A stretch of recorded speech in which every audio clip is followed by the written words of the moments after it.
Buenas tardes a todos. Muchas gracias por asistir a nuestra conferencia. Esta tarde vamos a comentarles las implicaciones que en los mercados está teniendo el conflicto de Ucrania, cómo se han ido desarrollando los acontecimientos y cómo podemos aplicar la inversión en las carteras y cuáles son las modificaciones que podríamos hacer de cara a la estrategia de inversión. Por comenzar hoy con nuestra presentación, simplemente poner en contexto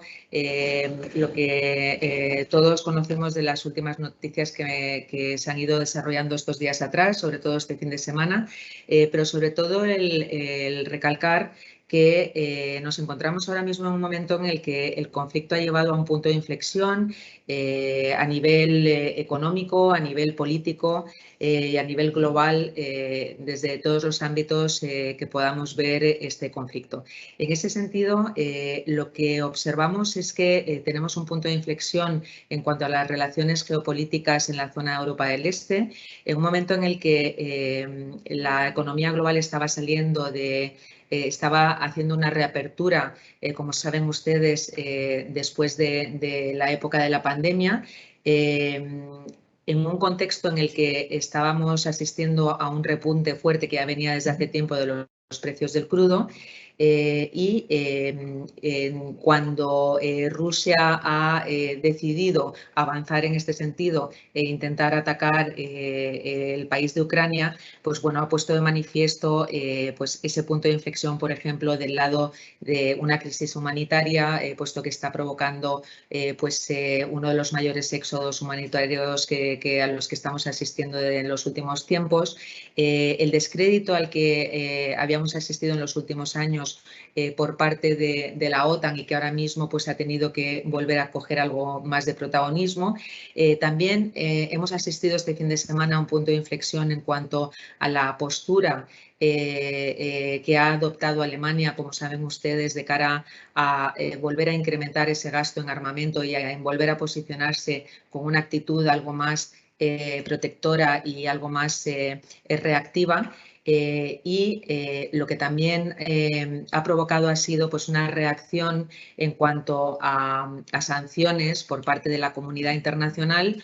Hoy conocíamos incluso que países como Suiza también se han unido a ese tipo de sanciones en un momento en el que se han incrementado los riesgos, sobre todo pues, desde el punto de vista nucleares, con las declaraciones del presidente Putin este fin de semana, ¿no? Y en ese sentido, pues en un momento en el que existe una reconfiguración económica y geopolítica global donde pues, se pone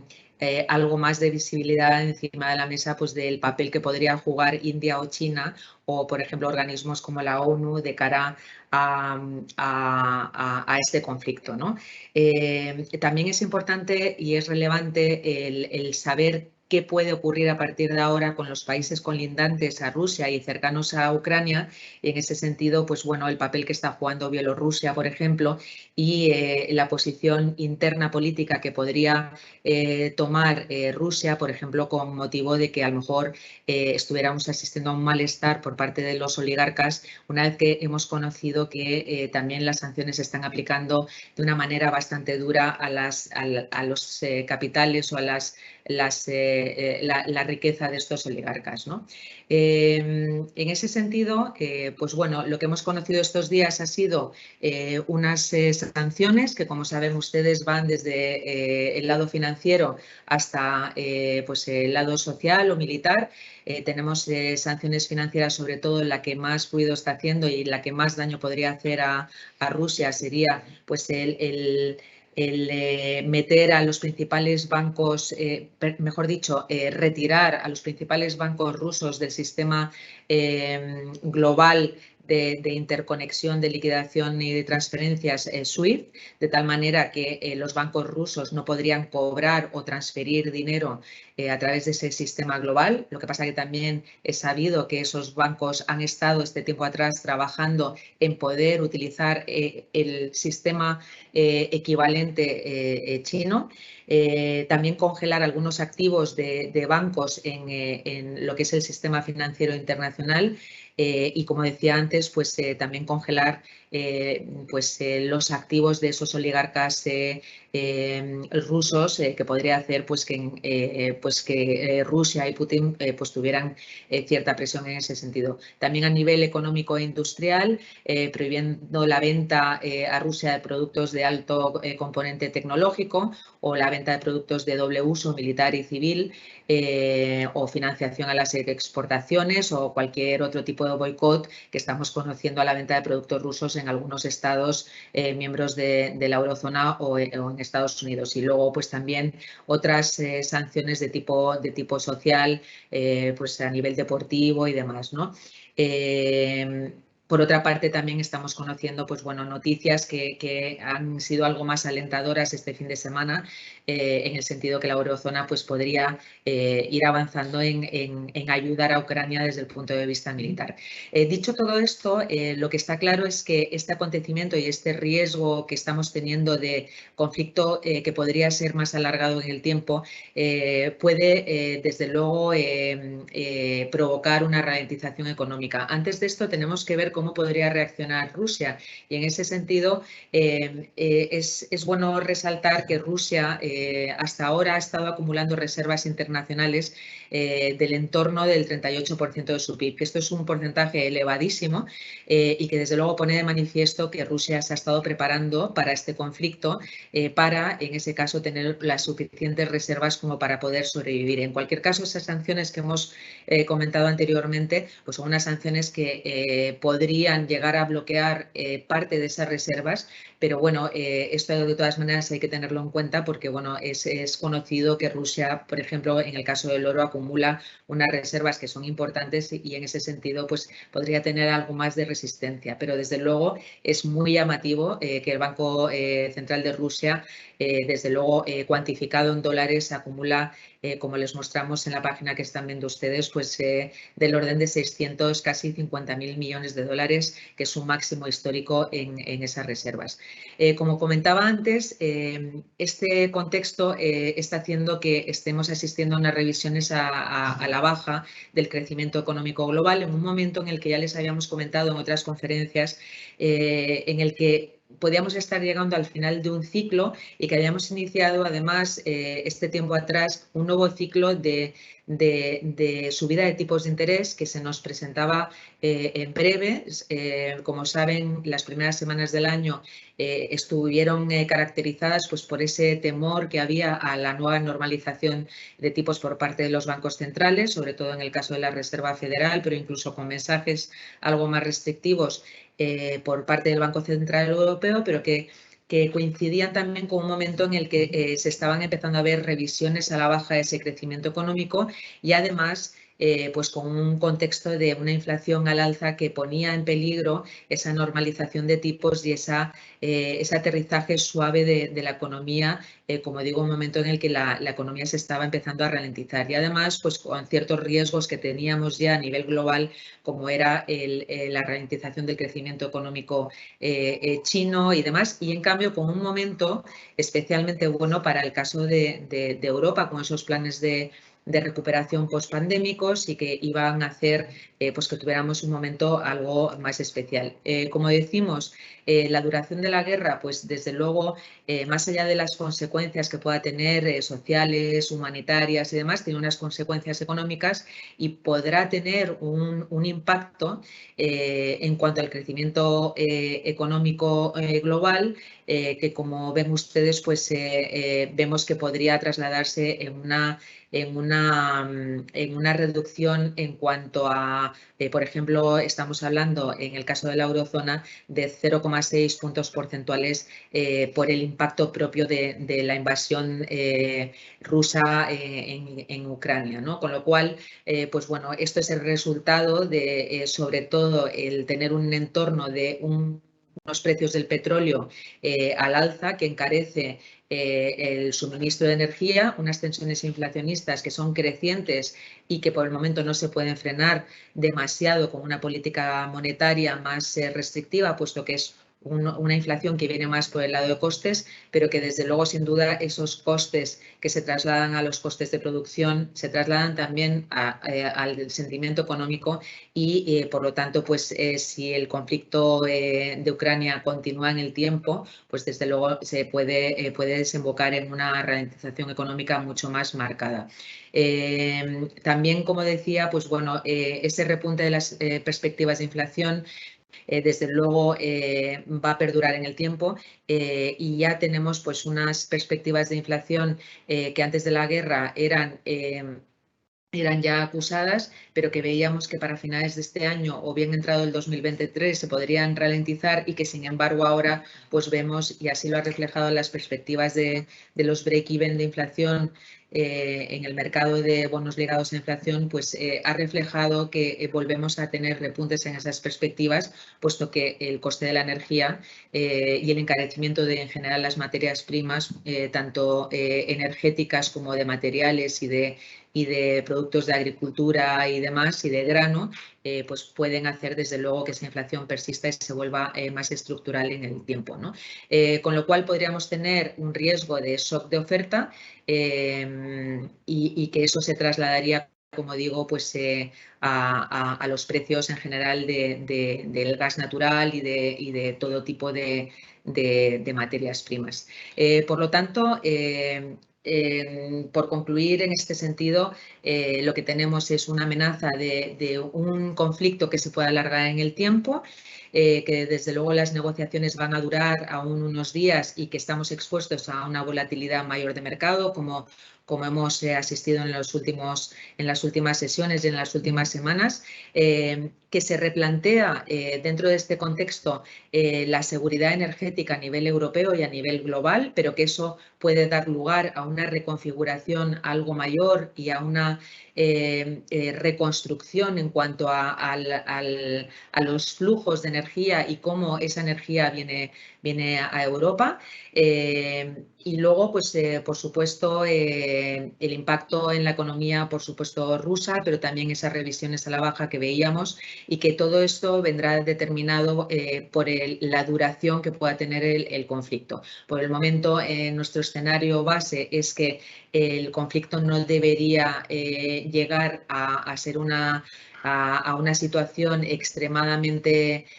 tensa en cuanto a que este fin de semana veíamos que Putin amenazaba incluso con el tema nuclear. Creemos que habrá negociaciones por medio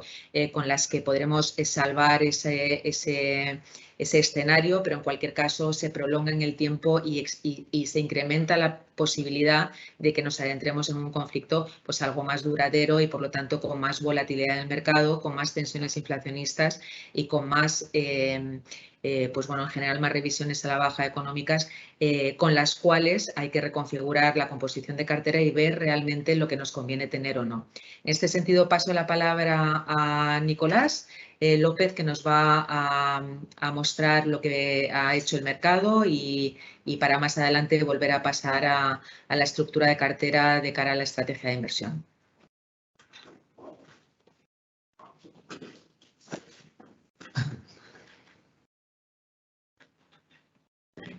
Gracias, Marta. Muy buenas tardes a todos. Pues vamos a echar un vistazo a cómo está afectando, ¿no?, en estos primeros momentos esta crisis de Ucrania a los mercados. En primer lugar, nos hemos puesto aquí una tabla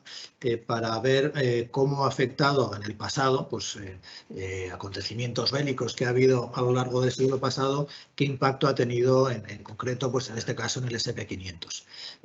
Nos hemos ido muy lejos, ¿no?, hasta la Segunda Guerra Mundial para empezar, y hemos recogido aquí pues quizás los que han sido un poco los acontecimientos bélicos más significativos. Como resumen, quizás lo que la experiencia histórica nos muestra es que en la mayoría de los casos el impacto que tienen estos acontecimientos sobre las bolsas es significativo en el corto plazo, pero tiende a recuperarse con rapidez, ¿no? Eso podría ser, digamos, el caso más habitual. Ahora bien, ha habido algunas excepciones significativas también, ¿no? En este caso, pues la primera de ellas que hemos señalado aquí, pues la Segunda Guerra Mundial, desde el momento en que Alemania invade Francia, el mercado pues entró en un proceso bajista significativo, y un año después pues, perdía más o menos un 20% de valor el S&P 500. Incluso siguió cayendo un año más, llegó a caer hasta el 50%. Obviamente, una guerra mundial pues, es un acontecimiento duradero y de alcance global que tuvo pues, bueno, pues un impacto enorme, ¿no? sobre la economía y sobre en general la sociedad, y es lógico que tuviera estas consecuencias. La situación actual no es, como os ha comentado Marta, desde luego no es el escenario que estamos considerando como mínimamente probable el que esto vaya a derivar en una guerra mundial, pero desde luego en un caso de conflicto bélico generalizado, pues obviamente la bolsa tendría una mala evolución. Otra excepción significativa, ¿no?, a ese comportamiento general que he mencionado fue la guerra de Yom Kippur, o la guerra de Oriente Medio entre Israel y sus vecinos árabes. En este caso, pues también la bolsa registró caídas muy significativas y un año después pues perdía en torno al 40% de su valor. En este caso, pues el factor clave, como ya conoceréis, pues en los años 70 pues fue el shock del petróleo que vino asociado a esta guerra. Y a través de ese shock del petróleo y del fuerte repunte de la inflación que hubo, pues se produjo una recesión global, y en consecuencia eso que provocó que la bolsa tuviera un comportamiento negativo prolongado, ¿no?, por esa recesión importante que se produjo. Esto es realmente el resto de los acontecimientos que hemos marcado se recuperaron con rapidez. Quizás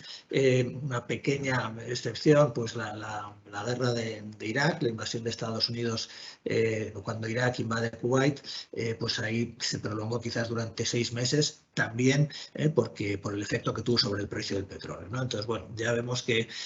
un factor a tener en cuenta es que en una situación de escalada de los precios del crudo, el impacto sobre la bolsa puede ser algo superior. Y precisamente, pues como ya os ha comentado Marta hace poco, pues ese es uno de los riesgos que se dan en la situación actual, ¿no?, la posibilidad de que este entorno de precios altos de la energía pues se prolongue, se agrave en su caso, y eso pues pudiera tener efectos negativos sobre la economía, sobre la inflación, y sería un factor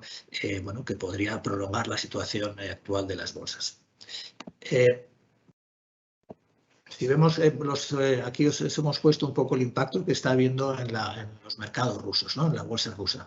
Al final, la guerra económica en la que se ha embarcado Occidente, pues lo que pretende, lógicamente, pues es presionar por esta vía a Rusia, como bueno, pues para intentar que al final pues echen marcha atrás de alguna forma, ¿no?, o que se avengan a una negociación y a un intento de acuerdo para finalizar esta situación. Entonces, lo que estamos viendo es que la divisa, el rublo, se ha depreciado en estos últimos 2 semanas en torno a un 30%. Este gráfico de la izquierda superior, donde se puede ver. Es verdad que el rublo en anteriores crisis pues, ha tenido caídas de esta magnitud o incluso superiores, pero no cabe duda de que una depreciación continuada del rublo pues, es mala para la economía rusa, y es algo que lógicamente pues, es una presión importante, ¿no? La bolsa rusa el viernes cayó el jueves en torno al 50% en un solo día. Si vemos su evolución, pues prácticamente ha vuelto a los niveles mínimos de la gran recesión de 2009 o de la crisis del petróleo, la crisis también de la anexión de Crimea en 2014-2015. Es decir, está teniendo también un derrumbe muy significativo que, bueno, pues de alguna forma esto es un termómetro o un barómetro del riesgo que ven los mercados para la economía rusa en la actual situación, y lógicamente pues algo que el gobierno ruso tendrá que tener en cuenta. Y los bonos finalmente, pues también se ha producido un repunte muy significativo en la rentabilidad de los bonos, es decir, está cayendo el precio de los bonos rusos desde el 9% de rentabilidad al 15% aproximadamente, un nivel también equivalente a esas 2 crisis precedentes en 2008-2009, 2014-2015. Es decir, en este momento pues, los activos rusos están sometidos a una enorme tensión, a una enorme presión, consecuencia de las sanciones económicas que han tomado los gobiernos occidentales. Y finalmente, algunos activos que están sirviendo un poco de refugio, ¿no? En este contexto. Los bonos, pues no cabe duda que los bonos son un activo refugio por excelencia. Es verdad que en estos últimos 2 o 3 meses pues, está habiendo una corrección en los precios de los bonos, un repunte de rentabilidades como vemos aquí, pero ese repunte se ha frenado con esta tensión en Ucrania. Los bonos ahora se han estabilizado y de alguna forma pues, están recogiendo algo del dinero que sale de los activos de riesgo. Y luego, pues los activos que se están beneficiando más directamente de esta situación, pues lógicamente son las materias primas. También hemos mencionado anteriormente la subida de los precios del petróleo, del gas, que podemos ver aquí en el gráfico inferior, el precio del gas, y diversos metales que están relacionados, que son metales que se producen en Rusia en un gran porcentaje, ¿no? Puede ser el caso del aluminio, del níquel, del paladio, y todos estos productos, todas estas materias primas, el trigo, por supuesto, pues están teniendo unas revalorizaciones muy importantes como consecuencia de la situación en Ucrania. Bueno, pues son una vía de riesgo, ¿no? Para las economías occidentales el aumento de los costes de estos productos. Y bueno, pues sí, lo que ha sucedido en la bolsa ha visto un poquito de perspectiva desde el inicio de año, ¿no? Hemos tenido una corrección en 2 fases, se pueden ver aquí, esta primera fase inicial, el mes de enero, básicamente, una cierta recuperación y esta nueva recaída, ¿no? En términos generales, la primera fase de caídas estuvo sobre todo ligada al tema del giro de los bancos centrales, el aumento, expectativa, el subida de tipos de interés y en consecuencia pues afectó especialmente pues, a la parte de los sectores de crecimiento del mercado. En cambio, esta segunda fase, bueno, que hay un poco de mezcla, ¿no? de los dos factores, pero aquí en esta segunda fase ha habido un mayor peso de la crisis de Ucrania, comportamiento sectorial que ahora entraremos un poco más en profundidad, pues ha cambiado un poco respecto al principio, porque bueno, pues los factores que hay detrás de esta caída pues, son diferentes. Primero hay una caída más general, porque hay un movimiento general de aversión al riesgo, y después, bueno, pues algunos de los sectores defensivos, pues ahora se están comportando mejor. Los inversores buscan refugio en ciertos sectores, como lo son las utilities o como es el consumo básico, y ahí se está produciendo una cierta recuperación o una mayor resiliencia. En cambio, algunos de los sectores que antes se estaba comportando mejor, pues ahora están en un tono de corrección. Pero en general, bueno, se observa un intento, ¿no? de estabilización desde el jueves, después de las caídas tan intensas. Parece que el mercado en este momento, bueno, quiere ver con un poquito más de optimismo la posibilidad de que haya algún tipo de cambio, algún tipo de avance en las negociaciones.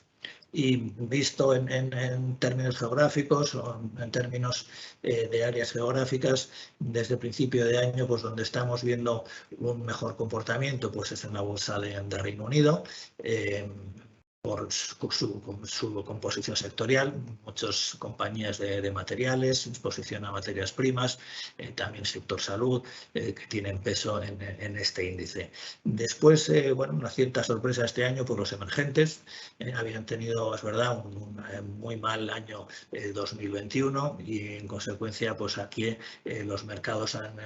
digamos que los inversores están buscando, ¿no? el entrar en emergentes en precios relativamente bajos y tomar beneficios pues, en las bolsas de Estados Unidos y de Europa, que son las que más se habían revalorizado el año pasado. En cambio, pues, bolsas como la alemana, Estados Unidos, pues claramente han estado en la parte más negativa en lo que llevamos de año, que son precisamente pues, las bolsas que más se revalorizaron en los 2 años anteriores. Y bueno, pues ahora para comentar el enfoque sectorial un poco más en detalle, os paso de nuevo a Marta.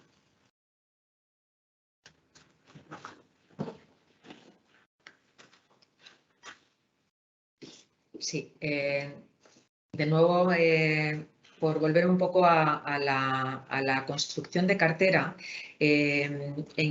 como hemos comentado, hemos tenido un comportamiento dispar en esos gráficos que veíamos anteriormente, no solo sectorialmente, sino también a nivel geográfico. Y conviene, bueno, que vean ustedes cómo tenemos posicionada la cartera y qué es lo que podemos hacer a partir de ahora. Les hemos comentado en conferencias anteriores que veníamos teniendo un peso importante pues, en activos reales, que esos activos reales los intentábamos conseguir no solo a través de activos como el oro, que veremos en la siguiente página, pero también a través de sectores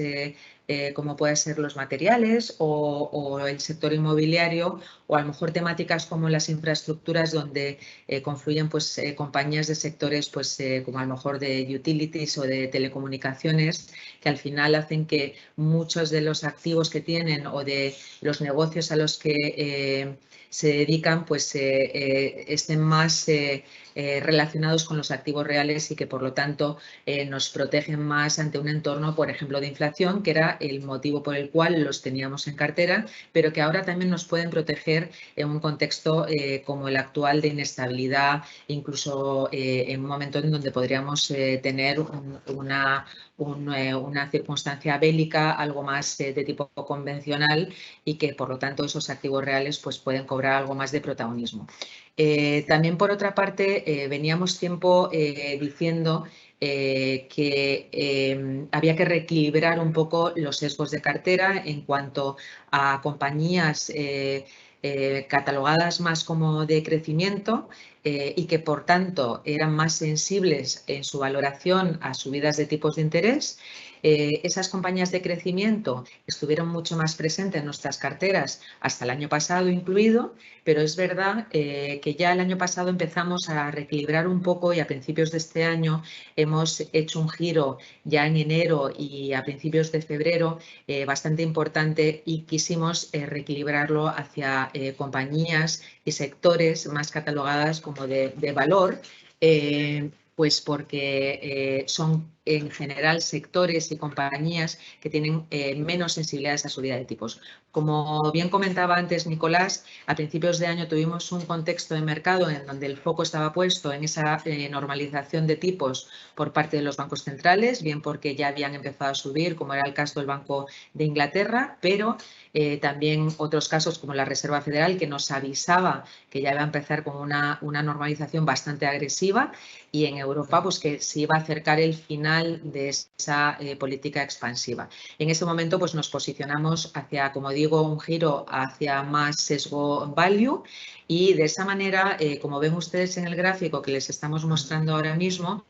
nos habíamos colocado con una sobreponderación, si lo comparamos con respecto a lo que pueda tener, por ejemplo, un índice global como es el MSCI World, pues sobreponderados en utilities. El punto que tienen ustedes, el círculo que tienen encima de cada una de las barras, indica el grado de sobreponderación con respecto al eje de la derecha, y ven ustedes ordenado de izquierda a derecha, cuanto más a la izquierda más sobreponderación, puesto que el punto está más arriba, pues ven que estamos sobreponderados en utilities, en industriales, en sector salud,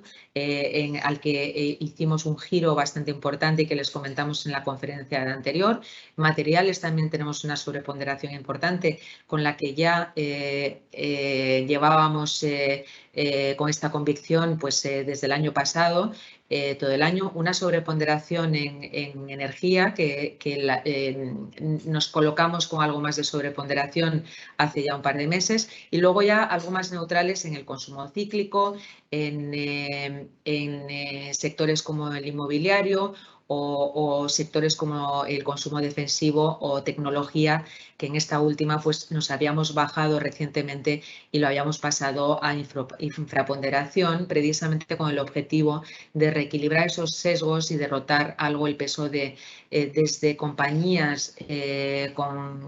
cuyos negocios tienen un sesgo más de crecimiento hacia compañías con sesgo más de valor. De tal manera que esa es la foto. Evidentemente sí que seguimos teniendo en términos absolutos un peso importante en sector industrial y salud, que ahí, como digo, estamos sobreponderados, pero también en sectores como el consumo cíclico, que tienen un peso pues por encima del 10%, o en tecnología, que si bien, como digo, estamos infraponderados, pues aún así tiene un peso importante con respecto al total de cartera por encima del 15%, ¿no? ¿Cómo podemos interpretar cómo lo puede hacer la cartera en el entorno actual con el conflicto que estamos viviendo de Ucrania? Pues bueno, hemos querido dividir esos sectores que comentábamos anteriormente en aquellos sectores, por un lado, que se pueden ver favorecidos por el contexto actual, por otra parte, otros sectores en los que podemos tener algo de incertidumbre, y otros sectores que nos parecen que son algo más defensivos, que por excelencia son sectores que siempre han sido defensivos y que además en el contexto actual pueden seguir siendo defensivos, ¿no? Entonces, los que pueden ser más favorecidos en el contexto actual, pues tenemos, como ven ustedes en el gráfico de arriba a la izquierda, el sector industrial, donde aquí es cierto que es un sector muy grande y donde confluyen muchos subsectores, ¿no? Porque en el sector industrial nos podemos encontrar pues hasta compañías de líneas aéreas, pero no es nuestro caso, desde luego. También conglomerados industriales que requieren pues de infraestructuras pues para el transporte o para la energía precisamente, y ahí sí que son compañías o subsectores en los que sí que queremos invertir, y como ven ustedes tenemos un peso elevado de casi un 15%. Otros sectores que pueden estar favorecidos en este entorno en el que estamos teniendo este conflicto de Ucrania, pues las telecomunicaciones, porque ahí, que además forman parte de infraestructuras que tenemos dentro de cartera con esa temática, pues bueno, es un sector que además es un alto generador de flujos de caja y que además pues es un sector que se puede considerar relativamente defensivo en este contexto, y donde también confluyen pues, compañías que a lo mejor están algo más enfocadas, por ejemplo, al tema de satélites, ¿no? Y que también podrían tener algo más de protagonismo en esta etapa que se nos abre. Las utilities, la energía, que como no puede ser de otra manera, pues ahora mismo es un sector que se está viendo favorecido por los altos precios de los costes energéticos, y los materiales, que nos vienen jugando un papel muy importante ya desde el año pasado, en ese momento del ciclo en el que los materiales eran muy importantes, y que ahora más que nunca, con el incremento de los precios de las materias primas, donde estamos viendo, como comentaba antes Nicolás, incrementos no solo en los precios energéticos, pero también en metales industriales, metales preciosos, y luego también, bueno, fuera más allá de los materiales, pues de las llamadas materias primas blandas, ¿no? Soft commodities, donde entra también en juego pues materias primas como los granos y otras materias primas de tema de agricultura, ¿no? Y que estos días pues estamos conociendo pues que Ucrania pues es un gran proveedor en ese sentido de este tipo de materias primas, y que por lo tanto pues se puede ver resentido el precio al alza, ¿no? Sectores donde podemos tener incertidumbre, pues la tecnología, el consumo cíclico y el financiero. El consumo cíclico, obviamente, porque ante una mayor incertidumbre y un contexto de mayor volatilidad, donde además el panorama geopolítico se vuelve mucho más arriesgado, el consumo cíclico siempre se ve mucho más resentido. La tecnología, porque es un sector algo más agresivo, con mucha más beta de mercado, y donde además pues bueno, es cierto que el contexto de dinero fácil y de flujos hacia sectores de crecimiento pues se puede ver algo más coartado en este contexto. Y el sector financiero, pues porque es verdad que se puede ver resentido de inversiones, de flujos, lo que estábamos viendo ahora, pues riesgos de quiebras de algunas compañías expuestas a ciertos sectores o a ciertas áreas geográficas, como es el caso de Rusia o de aquellos países donde había mucho comercio. Y luego ya sectores defensivos, como puede pueda ser el sector salud o consumo defensivo tipo alimentación o el inmobiliario. Pero desde luego, además, todo esto hay que conjugarlo con el riesgo que acumulábamos hasta ahora, que era el de inflación, y que va a ser el que, una vez que pase este conflicto de Ucrania, o que por lo menos tengamos algo más de visibilidad y que se asiente un poco la volatilidad de mercado, deberíamos volver a ser conscientes de ese riesgo que tenemos y que además, si cabe, el conflicto de Ucrania ha venido a agravarlo aún más, y que por lo tanto la cartera tiene que estar posicionada de una manera para que pueda estar algo más protegida de cara a ese contexto de mayor inflación. Y consideramos que en ese sentido, esta composición de cartera que están viendo ustedes, donde tenemos unos sectores que por un lado son a la vez defensivos, pero que por otra parte no son excesivamente sensibles a ese aumento de inflación, pues lo pueden hacer bien. Y como ven ustedes, pues tenemos un peso que es bastante elevado, pues del 36% en ese grupo de sectores que estamos favoreciendo, un 26% en sectores defensivos, como decíamos, y luego ya, pues bueno, sectores como el de tecnología, consumo cíclico y financiero, que no por tener algo más de incertidumbre no hay que mirarlos también con malos ojos, puesto que estos recortes de mercado están poniendo también las valoraciones a unos precios que en algunos casos, y siendo selectivos, pues empezamos a ver también niveles algo más atractivos, pero que habrá que esperar a tener algo más de visibilidad. Y por terminar, también el recordarles lo que comentábamos antes, pues el tema de los activos reales, que uniendo todos estos sectores y conjugándolo también con una posición en oro significativa, que en el caso de algunos productos en donde podemos invertir en esta clase de activo, porque como saben ustedes, no todos los productos pueden invertir a través de instrumentos que invierten en metales preciosos, pues conseguimos tener un peso en activos reales de más de un 30 y en torno al 35% de nuestra cartera, que hacen que esa característica de activo real nos proteja o por lo menos rebaje algo la volatilidad y tenga un comportamiento relativamente mejor con respecto al grueso de mercado. A partir de aquí, ¿qué debemos hacer con nuestras carteras en cuanto a posicionamiento táctico? Desde luego, por el momento, lo que estamos recomendando es mantener una posición de cautela. Nosotros, como saben ustedes, teníamos una posición de infraponderar, ligera infraponderación, a la que nos habíamos subido desde una infraponderación mayor a finales de enero. A partir de aquí estamos esperando con una composición sectorial que nos parece apropiada y en cierto modo algo defensiva, o por lo menos que se puede ver en términos relativos más favorecida con el contexto actual, y cuando tengamos algo más de visibilidad será el momento de tomar decisiones en cuanto a incrementar los pesos en renta variable. Por el momento nos mantenemos a la espera, siendo muy conscientes de que hay que seguir siendo muy selectivos en esta composición sectorial, como decimos. Y nada más por nuestra parte. Con esto concluimos nuestra presentación. Esperamos que haya sido de interés y, por supuesto, pues estamos abiertos a cualquier consulta. Muy bien. Primera pregunta para Nicolás. Ante cualquier conflicto que suceda en el planeta, ¿debemos reestructurar nuestra cartera? Warren Buffett y Charlie Munger llevan muchos años en el negocio de la bolsa y jamás se dejan llevar por situaciones externas. Si una empresa genera beneficios a largo plazo, sí será una buena inversión. ¿Opina diferente? Vamos a ver, una pregunta un poco complicada. O sea, como estrategia, pues podría estar de acuerdo, ¿no?, con esta opinión de Buffett y Munger. El problema es que ellos son dos gestores que se pueden permitir el lujo de invertir a muy, muy largo plazo, ¿no? Ellos dicen que ellos nunca venden. Entonces, claro, para un inversor normal no invierte con un horizonte tan largo, ¿no? Porque la vida no lo hace posible. Porque las personas tienen un ciclo de ahorro y de inversión que necesariamente pues, es un poco más corto y está más limitado, ¿no? Entonces, puede haber circunstancias,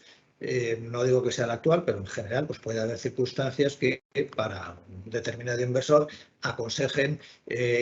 por ejemplo, pues el reducir la posición en activos de riesgo en un momento en el que a lo mejor el mercado está cayendo. Pero dices, hombre, no es lo ideal vender algo cuando el mercado está un poco a la baja. Bueno, pero a lo mejor no es lo ideal para Buffett y Munger, que pueden esperar 10 años o 5, lo que haga falta, que el mercado se recupere, pero para una persona que tiene ahí sus ahorros y que no puede permitirse, ¿no?, perder lo que tiene ahorrado para la jubilación, pues puede tener sentido en determinadas circunstancias de mucha volatilidad, pues disminuir un poquito, ¿no?, su exposición al riesgo, ¿no? Entonces, como ya digo, no, estoy de acuerdo solo en parte, ¿no?, con esa visión, y pienso que a la hora de cuando uno baja la realidad y cuando un inversor se enfrenta a su situación particular, pues no necesariamente o muchas veces pues no puede servir ese consejo, ¿no? Nos preguntan acerca, Nicolás, del petróleo. Sería, dicen, si es tan importante el petróleo y tanto puede subir su precio, ¿no sería interesante invertir en las grandes petroleras internacionales? ¿Por qué no se está disparando la cotización de estas empresas? Bueno, la cotización de las petroleras no depende solo del precio del petróleo de hoy, lógicamente, depende de las expectativas que haya para el precio del petróleo pues a muy largo plazo, ¿no? Porque las compañías pues van a seguir con su actividad muchos años, ¿no? Entonces, bueno, ahí hay que tener en cuenta un poco qué expectativas maneja el mercado para el petróleo en los próximos años y no tanto hoy o el año que viene. Y el petróleo pues tiene un escenario de largo plazo, bueno, en que más bien lo que se piensa es que el consumo, la demanda de petróleo pues se irá reduciendo con el paso de los años y que las compañías petroleras pues se enfrentan pues a ese escenario, están intentando un poco reconvertir, ¿no?, su actividad hacia compañías también de energías renovables. Es decir, hay más que la simple evolución del precio del petróleo día a día. Aparte de esto, algunas de las grandes petroleras europeas, como por ejemplo Royal Dutch o Shell o British Petroleum, pues tienen intereses en Rusia. Ayer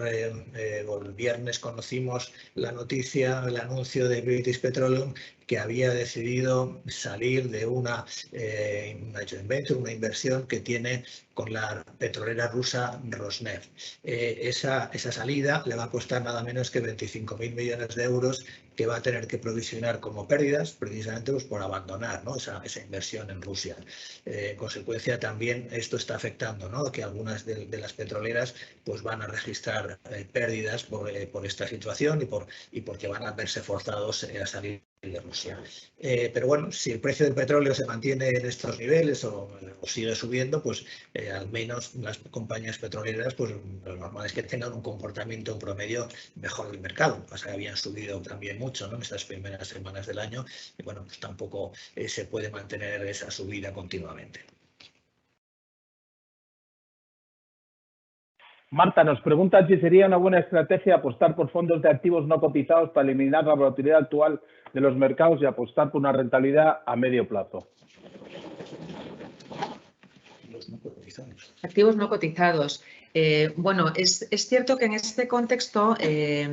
la cartera es recomendable que esté lo más diversificada posible. Activos no cotizados. Hay muchos tipos de activos no cotizados. En general, existen, pues, por ejemplo,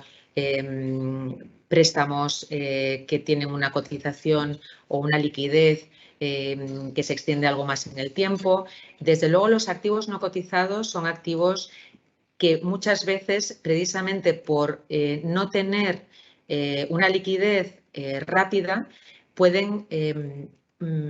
manejar mejor estos momentos de estrés. De hecho, hemos tenido momentos de crash bursátiles, como por ejemplo el famoso marzo del 2020 con el inicio de la pandemia, donde activos como por ejemplo el oro o el bono alemán del Tesoro alemán caían con muchísima fuerza porque son activos muy líquidos y que en general la gente pues en un primer momento cuando vende pues vende lo que más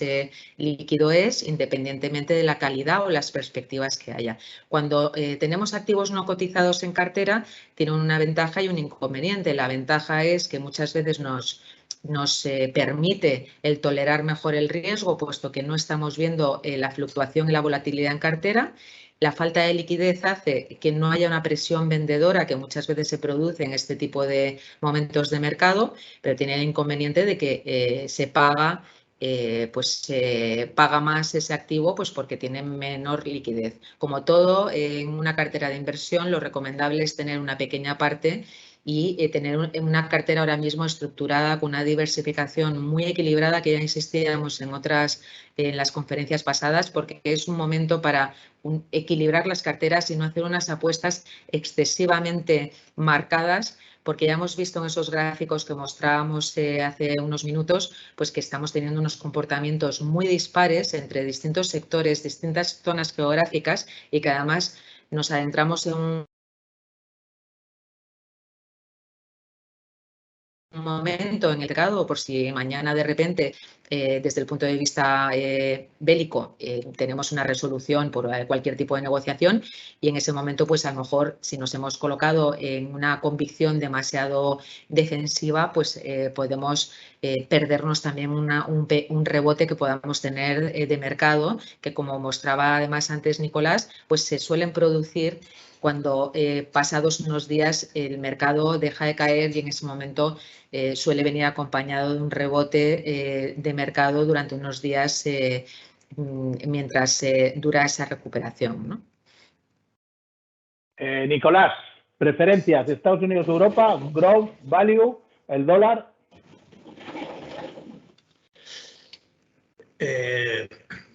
La pregunta es si growth o value, si Europa o no Europa. Sí, ¿qué preferencias tendríamos? Estados Unidos, Europa, si en growth o en value, el dólar, ¿cómo lo vemos? Bueno, quizás es una pregunta más para Marta, ¿no? Yo creo que me explicas tú un poquito la estrategia, ¿no? que tiene las manos. Bueno, cualquiera de los dos podría contestar, pero la pregunta de Europa y Estados Unidos o growth o value, la verdad es que tiene mucha relación una con la otra, porque es cierto que Europa es más value y Estados Unidos es más growth.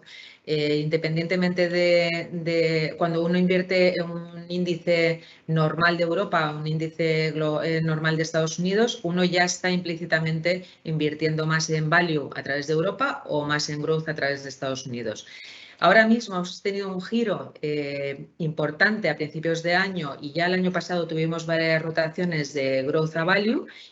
porque precisamente nos estábamos adentrando en ese nuevo ciclo de subida de tipos. Y como decíamos antes, eso favorece, o mejor dicho, perjudica más a compañías de growth y que por lo tanto son más sensibles a unos tipos de interés más altos, ¿no? En cuanto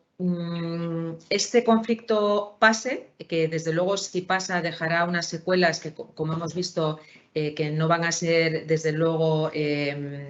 las vamos a tener que tener en cuenta y van a dejar sus consecuencias negativas.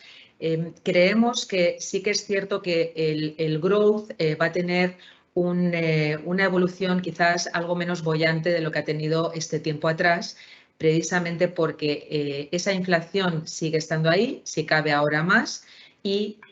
los bancos centrales es inevitable que sigan con esos planes de subidas de tipos. Lo que pasa que es cierto que por el momento podemos tener una ventana en la que suavicen un poco esos mensajes de normalización de tipos, pero en cualquier caso creemos que las carteras, porque algunos sectores dentro del value son algo más defensivos y porque además algunos sectores dentro del growth son más sensibles a tipos de interés, pues deberíamos ver quizás algo más de preferencia por sectores más considerados value. En cuanto al dólar, en la anterior conferencia les comentábamos que habíamos bajado ligeramente el peso del dólar. Es verdad que con el conflicto y la volatilidad que tenemos ahora, el dólar coge otra vez protagonismo porque no deja de ser una divisa de referencia y que suele actuar como refugio. También es cierto que el diferencial de tipos sigue jugando a favor de la economía americana, primero porque en Estados Unidos crecen a una tasa mayor en cuanto a crecimiento económico del PIB, y porque además tienen unos tipos que van por delante nuestro y que tienen unos tipos más altos a nivel, no solo en términos nominales, sino en términos reales también, y por lo tanto eso debería seguir favoreciendo pues la divisa americana. Ahora bien, una vez pasado este conflicto y una vez que se suaviza un poco la volatilidad, es verdad que quizás podíamos estar viendo antes de que ocurriera todo esto, pues el inicio pues quizás de una resistencia en torno a los niveles de dólar que le habíamos marcado en principio a niveles de 1,11 aproximadamente y que a lo mejor ahora pues se mantienen en el tiempo pues algo más fuerte, pero que quizás en el medio plazo pues debería mantenerse algo más enrangado en un rango lateral donde bueno seguiríamos viendo un dólar fuerte, pero quizás ya no con tanto potencial de revalorización. En nuestras carteras sí que estamos con un peso significativamente alto porque tenemos un enfoque que es global y que además es un enfoque sectorial y que por lo tanto no es tanto un enfoque geográfico y eso nos lleva a una composición de cartera con un peso en dólar significativo que, por ejemplo, para el caso de una cartera de 100% renta variable, pues estamos hablando de un 35% en dólar, ¿no? Como digo, venimos de unos niveles algo más altos, pero desde luego nos seguimos sintiendo confortables con un peso elevado en dólar, ¿no? Nicolás, nos preguntan qué acción o qué ETF recomendamos en los sectores de utilities y en materiales. Perdona, es que no te he escuchado bien, te oigo un poquito lejos. ¿Qué acciones o ETF recomendamos en los sectores de utilities y en materiales? Vamos a ver, en utilities,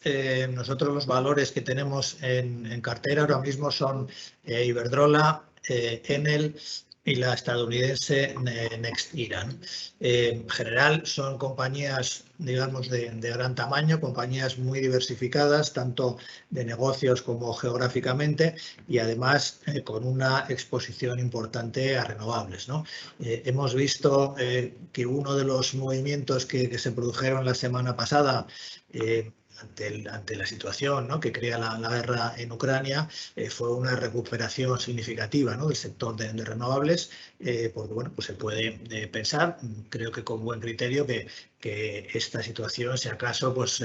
puede acelerar, ¿no?, todos los procesos de transición energética. En consecuencia, pues es bueno para las renovables, ¿no? Y yo creo que esas tres compañías pues nos cubren, ¿no?, bastante el sector de utilities a nivel global. Y dentro de las compañías de materiales, yo diría quizás las que más se benefician más directamente pues son las compañías mineras, ¿no? Las grandes mineras británicas, básicamente, australianas, Rio Tinto, BHP. Nosotros tenemos a BHP en la cartera, dentro de lo que son mineras. También tenemos alguna compañía de recursos básicos, como es el caso de Arcelor. Lo que pasa es que quizás en compañías como Arcelor o Acerinox hay un poquito más de riesgo en el sentido de que son compañías que compran el material, por así decirlo, ¿no? No son directamente compañías mineras que producen el material, sino que forma parte de sus costes, y en ese sentido ahí tienen el riesgo de que sean capaces o no de trasladarlo a sus clientes, ¿no?, ese aumento del coste. Hasta ahora está siendo así. La verdad es que los resultados de las compañías del sector, de Acerinox y de Arcelor, pues están en máximos históricos y están teniendo una muy buena evolución. En bolsa llevan unos meses un poquito más paradas, precisamente un poco por ese riesgo, ¿no? A ver si realmente en estos próximos trimestres van a seguir siendo capaces, ¿no?, de traspasar esos costes, y si no suben excesivamente, ¿no?, los precios de las materias primas. Muy bien, nos preguntan ahora acerca de Dia. Nos dicen que al ser su principal accionista de origen ruso, si podría haberse afectado por las sanciones de la Unión Europea. Y en caso de incluirse en esa lista de sancionados, ¿en qué medida podría afectar a la empresa y a sus accionistas?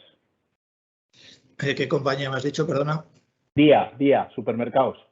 Dia, Vamos a ver, Dia es una compañía que en principio, bueno, no la seguimos, no entra dentro de nuestras listas de valores recomendados, y en consecuencia, bueno, doy un poco una opinión, o más bien una descripción de cómo vemos lo que está pasando en la compañía, ¿no? Es una compañía que sigue teniendo un nivel de endeudamiento insostenible, y se da la circunstancia de que su principal accionista es a su vez su principal acreedor. consecuencia, una compañía en estas condiciones yo creo que no es atractiva para el accionista minoritario, ¿no? Porque aquí el objetivo principal de ese accionista mayoritario pues es recuperar esa deuda que tiene con la compañía. En consecuencia, todo el cash flow que vaya a generar Dia en los próximos años, si es que las cosas van bien, pues va a ir directamente, ¿no? para ir pagando esa deuda, y no vemos realmente que haya valor aquí para el accionista minoritario, ¿no? En principio no es una compañía que recomendaríamos. Nos preguntan, Nicolás, acerca de qué acciones invertiríamos del sector energético. ¿Cuál es la que más te gusta? Dentro del sector energético, bueno, nosotros tenemos a Repsol en la cartera de España. Repsol es una petrolera pequeña si la comparamos con el resto de grandes petroleras mundiales, pero es una compañía que está relativamente barata comparada con el resto, que está bien diversificada en cuanto a lo que es producción de petróleo y lo que es refino y comercialización. Quizás en una situación como la actual, bueno, está un poquito más balanceado sus riesgos, ¿no? No tiene exposición a Rusia y bueno, yo creo que es una compañía que nos puede dar una buena exposición a la subida del precio del petróleo y quizás sin los riesgos que presentan algunas de las grandes internadas. Además de esta, las dos compañías que tenemos a nivel global son ExxonMobil en Estados Unidos y Shell en Europa. La verdad es que todas ellas están teniendo una muy buena evolución. Exxon y Shell tienen intereses en Rusia. De momento no han dicho que vayan a salir de allí y bueno, pues digamos que su evolución en el mercado la seguimos viendo razonablemente bien, ¿no? Son compañías un poco diferentes, Shell más enfocadas a esa transformación a largo plazo, ¿no? hacia renovables, mientras que ExxonMobil sigue apostando mucho por el petróleo, por el crudo, al menos durante unos años, pero bueno, son tres compañías que nos darían una buena exposición al sector energético. Nos preguntan acerca de que si un fondo rentable ha sufrido pérdidas, ¿volverá a subir con el paso de los años? ¿Es el momento de hacer las inversiones que han ido ustedes comentando? ¿Un fondo rentable? Sí, un fondo que ha sido rentable, que ahora que esté sufriendo pérdidas, que si volverá a subir con el paso de los años. Y sobre todo, ¿en qué medida todas estas distintas posibilidades de inversión las haríamos ya o esperaríamos más tiempo a entrar en los mercados? Bueno, por ejemplo, los fondos, digamos, de tecnología que han ido muy bien y que ahora están en fase de corrección, ¿no? Más o menos sería un ejemplo. ¿Cómo lo ves? Bueno, creemos que desde luego cuando en estos momentos un cliente está desinvertido, sí que son momentos en los que hay que aprovechar para comprar y construir cartera. Ahora bien, es un momento de muy poca visibilidad en donde, como decíamos antes, nosotros con la cartera construida pero infraponderada nos estamos manteniendo quietos, que eso también es una decisión de inversión una vez que sabemos que nuestra composición es la adecuada.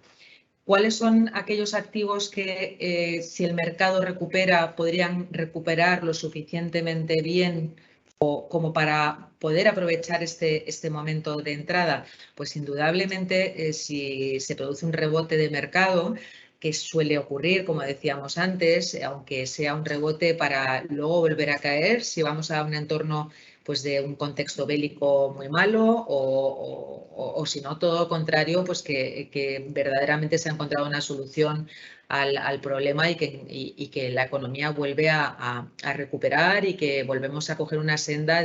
pues con un ritmo de crecimiento. Desde luego, en ese momento, los sectores y por lo tanto los fondos que a lo mejor lo podrían hacer algo mejor en ese primer momento pueden ser aquellos fondos pues algo más agresivos, con más beta de mercado. ¿Y cuáles son esos? Pues quizás aquellos más enfocados a un sesgo de growth, ¿no? Lo que pasa que también es cierto que la tecnología del año pasado había subido mucho y que este año, con ese entorno, que no nos olvidemos de subida de tipos y de inflación muy fuerte, cuando el conflicto de Ucrania se suavice un poco, que esperemos que sea así, volveremos a tener el foco puesto en